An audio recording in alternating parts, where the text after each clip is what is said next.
Assalamualaikum dan salam sejahtera. Saya Muhammad Azmi Shah dari TVPSS SMK Seri Mahkota. Di padang sekolah SMK Seri Mahkota akan berlangsungnya program Tamasya Sukan. Kejohanan ini bertujuan untuk memupuk semangat kesukanan serta mencungkil bakat yang ada dalam diri pelajar. Ayuh kita saksikan bersama. 3, 2, 1.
Salam sejahtera.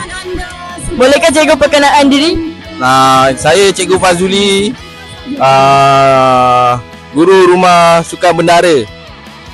Bolehkah saya tanya beberapa soalan kepada cikgu? Okey.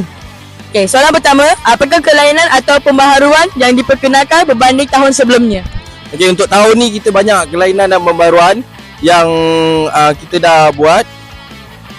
Contoh seperti tema pun kita cuba untuk lebih ke depan dengan tema futuristik, dan juga daripada segi beberapa pertandingan yang kita telah perbaharukan, contoh seperti pertandingan war cry dan pembarisan juga. Setiap rumah sukan tidak melibatkan hanya peserta barisan, dan dia ada juga peserta daripada war cry. Jadi ini menuntut lebih kreativiti daripada setiap rumah sukan yang bertanding, selain daripada segi acara-acara yang dipertandingkan. Soalan kedua, bagaimanakah pihak sekolah memastikan semua murid dapat melibatkan diri secara aktif?